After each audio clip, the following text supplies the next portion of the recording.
Good morning friends. आज हम किस्मत किस्से कहानियां के 56वें एपिसोड पर बात करेंगे। मैं हमेशा की तरह गुरुद्वारा महान गुरु नानक साहब गोल्फ लिंक साउथ दिल्ली में लंगर सेवा कर रहा था। मुझे बलजीत साहनी जोरबाग नई दिल्ली से मिलने आए थे। मैं उनके साथ में गुरुद्वारा महान गुरु नानक साहब गोल्फ लिंक साउथ दिल्ली के बगल में जो मेरा ज्योतिष नाम का बंगला था, उसके काउंसलिंग रूम में कॉफी पीते हुए कुंडली का अध्ययन करने लगा। बलजीत साहनी ने मुझे बताया कि वो पागलपन की हद तक अपनी मौसी की लड़की दिलजीत से प्यार करते हैं। दिलजीत जो है वो लुधियाना की रहने वाली थी। बहुत खूबसूरत, पढ़ी लिखी, शालीन और हर काम में सलीके से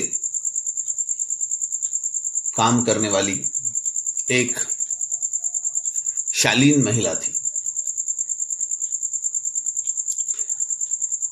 बलजीत साहनी अपनी मौसी की लड़की दिलजीत से शादी करना चाहते थे। मैंने दोनों की कुंडलियां देखी और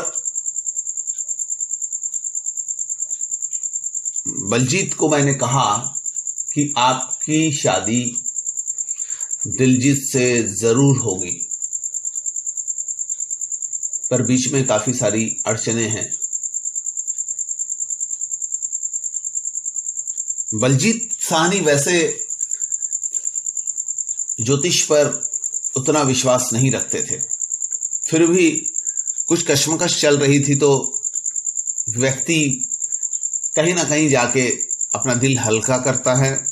शायद उस वजह से भी वो मुझसे मिलने आए थे। और दूसरी बात, उनको ऐसा भी एहसास था कि हमें सिर्फ और सिर्फ यह देखना है कि क्या इसमें कुछ सच्चाई भी है। कुछ लोग शक के हिसाब से भी ज्योतिष को देखते हैं। बलजीत साहनी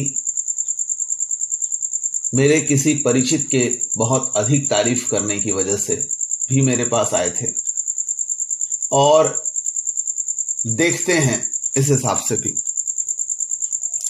मैंने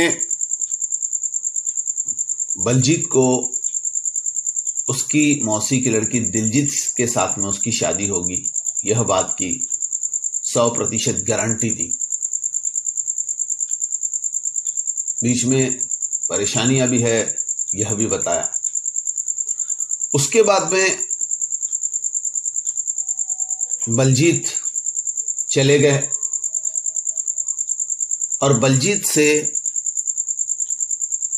मेरा कोई लेना देना नहीं रहा।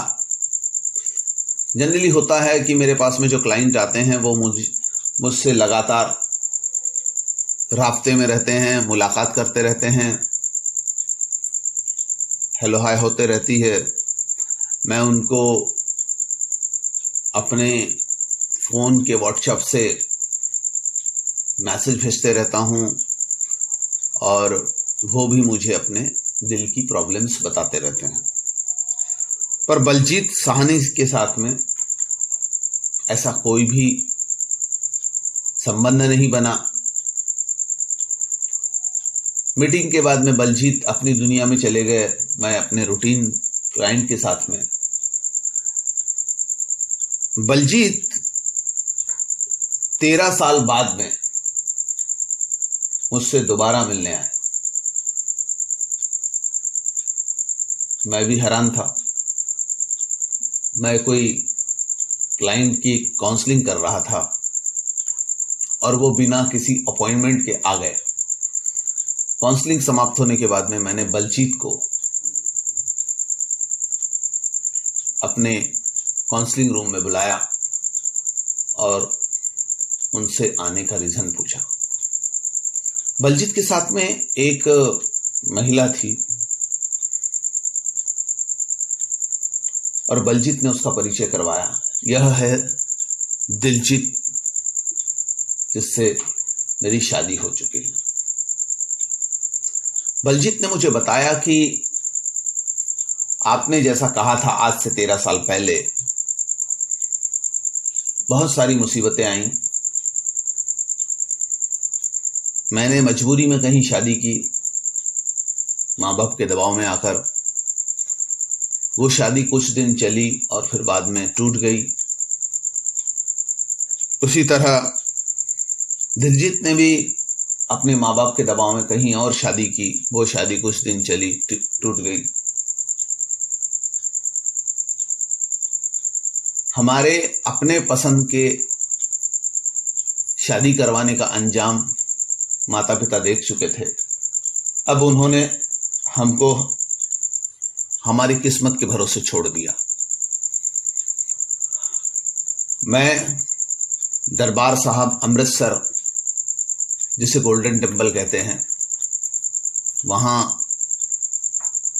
मत्था टेकने गया और वहीं पर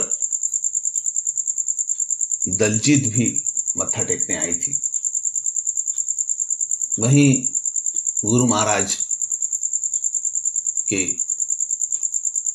चरणों में हमारी भेंट हुई और उसके बाद में हमने अपनी सारी पुरानी बातों को भुलाकर शादी करने का फैसला किया और अनंत कारज करने के बाद हम आपसे मिलने आए। मैंने उन्हें उनके सुखी वैवाहिक जीवन के लिए बधाइयां दी। आगे उनका जीवन सुखी था। दलजीत और बलजीत की राशियां काफी मेल खाती थी और सबसे बड़ी बात यह थी कि दोनों का आपस में झुकाव था। दलजीत और बलजीत सुखी वैवाहिक जीवन जी रहे हैं। हमें एक बात का पूरे तरीके से ख्याल रखना चाहिए कि हमारे जीवन में कुछ चीजें हमें थोड़ा लेट मिलती हैं और उसके बाद में हमारा जीवन आखिरी तक सुखी होता है। हमारे जीवन में जो होना है वो होके रहेगा। बीच में व्यवधान आते हैं, परेशानियां आती है, तकलीफें आती है, वो चलते रहती है। जो होना है वह हर हाल में होके रहता है। बहुत सारी मुसीबतें आने के बावजूद, किसी के खलनायक बनने के बावजूद, किसी के बीच में बहुत सारे रुकावटें डालने के बावजूद होता वही है जो होना होता है।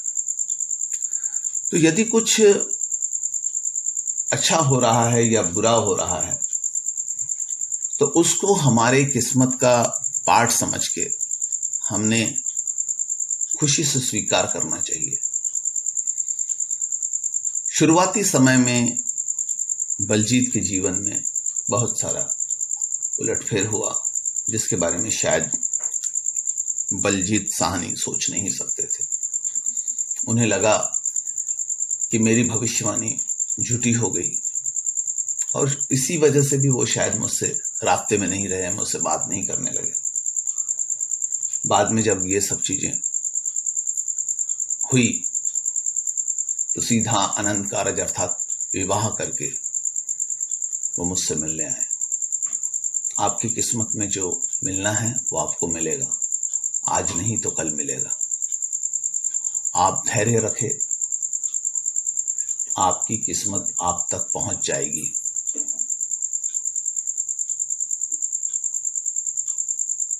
गुरबाणी में एक जगह आता है, सेहत स्यान पलख हुए ते इकना चले नाली।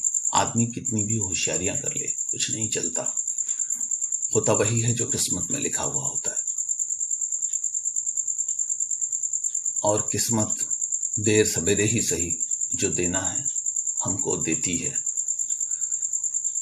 बलजीत साहनी का प्यार उसे मिला, देर से ही सही, और उसका जीवन सुखी हुआ। यह घटना इसका बयान करती है कि जो हमें मिलना है वो हम मिलेगा। धन्यवाद।